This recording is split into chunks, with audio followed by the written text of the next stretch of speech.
कर्म का फल। आध्यात्मिक ज्ञान। जो जैसा कर्म करेगा वैसा फल भोगेगा।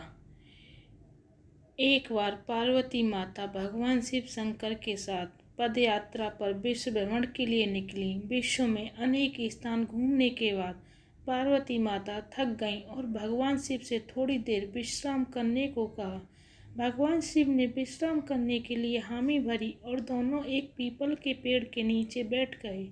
थोड़ी देर बाद भगवान शिव अपनी करवट बदलकर लेट गए, लेकिन पार्वती माता की निगाहें उन चींटियों की कतार पर टिकी थीं जो एक स्थान से दूसरे स्थान पर जा रही थीं, और चींटियों के बीच रास्ते में पड़ा था एक रेंगने वाला कीड़ा जिसे चींटियां निरंतर काट रही थीं।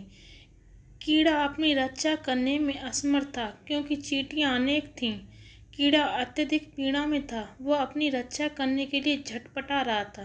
पार्वती माता यह दृश्य देख दुखी होने लगी। माता कैसे न कैसे उस कीड़े की पीड़ा मिटाना चाहती थीं, लेकिन खुद करने में असमर्थ थीं। तो पार्वती माता ने कीड़े को इस समस्या से निजात दिलाने के लिए भगवान शिव से प्रार्थना की। भगवान शिव ने जब खड़े होकर उस कीड़े को देखा तो उन्होंने पार्वती माता को समझाया कि इस पर अपना ध्यान मत दो, यह किसी पीड़ा में नहीं अपितु अपने कर्मों का फल भोग रहा है। लेकिन पार्वती माता अपने कोमल हृदय से इस कठोर और पीड़ादायक दृश्य को देखकर काफ़ी दुखी थी।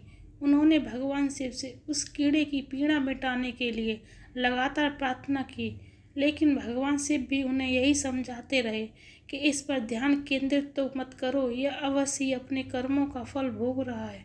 भगवान शिव ने इस समस्या से छुटकारा पाने के लिए माता पार्वती को वहाँ से कहीं दूसरे स्थान पर चलने को कहा ताकि उनका ध्यान वहाँ से हट सके, लेकिन माता पार्वती ने भी हट जिद कर रखी थी। वह बोली, जब तक इसकी पीड़ा नहीं मिटेगी मैं यहाँ से नहीं जाऊँगी। अब भगवान शिव को तिरिया हट के आगे मजबूर होकर उस कीड़े की पीड़ा मिटानी पड़ी।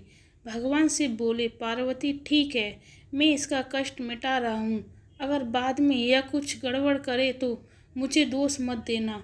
माता पार्वती ने कहा, ठीक है महाराज, पहले आप इसका कष्ट मिटाएं। फिर भगवान शिव ने अपनी शक्तियों से उस कीड़े को राजा चींटियों को उसकी प्रजा और उनके लिए एक बहुत ही सुंदर नगरी बना दी, जिसमें राजा का आलीशान महल था।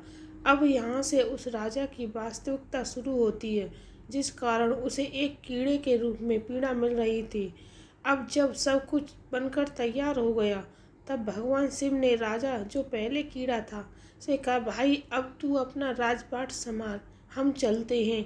लेकिन राजा अपने व्यवहार से बड़ा ही घमंडी और चरित्रहीन व्यक्ति निकला। उसने माता पार्वती की सुंदरता पर मोहित होकर उनका हाथ पकड़ लिया और भगवान शिव का यह कहकर अपमान किया कि तू एक योगी बन बन भटकने वाला एक साधारण सा ब्राह्मण, भला तेरे पास यह एक सुंदर स्त्री कैसे रह सकती है? इसकी जगह तो मेरे महल में है, जिसे मैं अपनी रानी बनाऊंगा। इतनी सुंदर स्त्री एक राजा की ही बन सकती है, ना कि एक साधारण से योगी की, जिसे ना अपने आज का पता है ना कल का। अब मेरी बात सुन और यहाँ से चुपचाप चला जा, यह तो मेरी रानी बनेगी। भगवान शिव ने राजा को बहुत समझाने की कोशिश की और बोले, यह मेरी पत्नी है, तू अपना राजपाट संभाल, तुझे हजारों रूपवती मिल जाएंगी। भगवान शिव ने उसे खूब समझाने की कोशिश की, लेकिन राजा अपनी जिद पर अडिग रहा।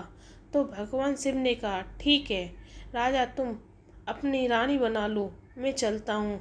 यह बात सुनते ही माता पार्वती भगवान शिव के चरणों में गिर गईं और बोली, स्वामी आप मुझे इस दुविधा में छोड़कर कैसे जा सकते हैं? भगवान शिव बोले, पार्वती मैंने तुम्हें पहले ही कहा था कि मैं इसका कष्ट मिटा दूंगा, लेकिन बाद में अगर यह कुछ गड़बड़ करता है तो तुम मुझे दोष मत देना। माता पार्वती, हे नाथ मुझे क्षमा करें, जो मैं कर्म सिद्धांत को नहीं पहचान सकी। अब मैं समझ गई, यह घमंडी और चरित्रहीन मानव अपने पिछले जन्म के कर्मों का फल भोग रहा है।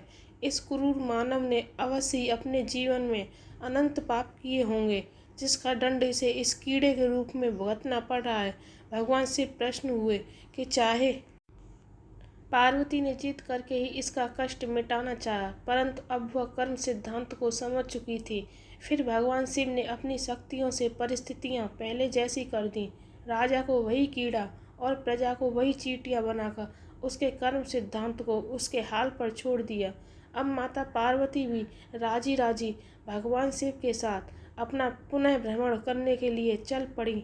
भगवान शिव और माता पार्वती की इस कहानी से यह सीख मिलती है कि कर्म का फल भोगना पड़ता है। धन्यवाद।